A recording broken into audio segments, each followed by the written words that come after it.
Hello and welcome to episode number 8 of the Ramblings of a Dead Madman.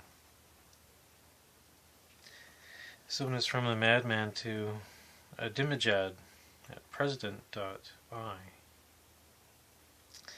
The Roswell Incident.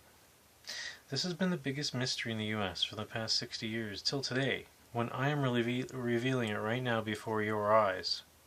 This Roswell incident is only actually an extension of what is as well known as the Philadelphia experiment. For those who don't know this is where the US had an experiment led by scientist W.K. Jessup.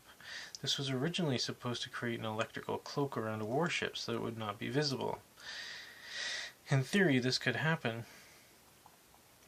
but the psychology behind it was not comprehensive enough to achieve the desired result. But instead, the outcome was indeed much more promising. Instead of measly cloaking action, the consequence was relocation. For the amount of energy to produce the result, there was certainly much more of a reaction than was ever imagined. But because there was just too much haste in this project and not enough thought on the safety of the occupants, the project was more of a disaster than a scientific endeavor.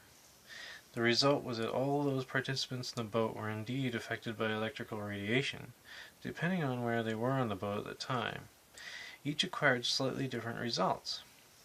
Some guys were just barely visible walking around begging for assistance, because they didn't know what had happened to them, because reality was now very different than they had known just before the moments before the ship was energized. Some were able to walk through walls or fall through the usually solid floor. Others were actually stuck within the structure. Just like one might see in a magic show, a person cut in half. Well, this was happening for real, except that their bodies were now part of the surrounding material, but intact and stuck and immovable. In a boat, this was steel plate. 'Twas not possible to do anything for any of them.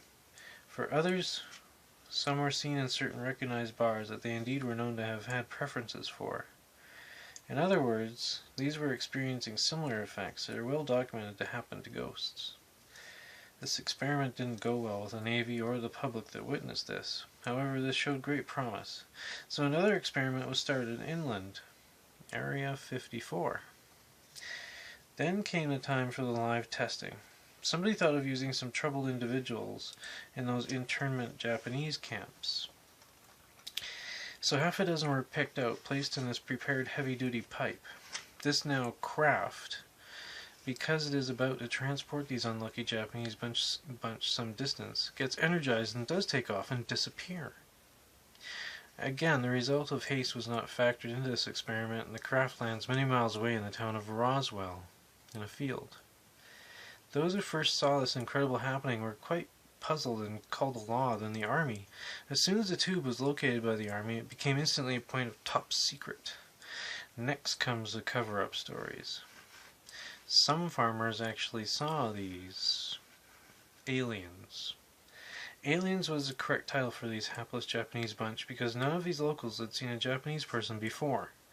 But there is a little problem that none of indeed gave much thought to, and that is some of these Japanese were still alive, partly cooked by the radiation effect that sent them to this situation, and quite clearly asked for help. Now, what other alien other than a Japanese American would ask for help in English? The cover-up following this craft landing begs the question, why try to hide the result of this experiment? The simplest reason of all this, again, the final result far exceeded the expectations desired from energizing the craft. More simply, the formulas used at the time were nowhere near accurate or ever close for this new branch of science. And of course, how do you explain these aliens? And of course those devils, the Russians, might get wind of this experiment. Then what? Competition! I really thought I had the story of the century when I finally pieced it together a few years ago. Tried to sell it to the TV people, but I was not able to get a cup of coffee for it, so now I'm making this available to all. The reality of it is probably that it is indeed a 60 mystery. Who would give a damn anyway? 200,000 Japanese or thereabouts were vaporized and or died from radiation shortly afterwards, just 2 years prior at the end of World War II.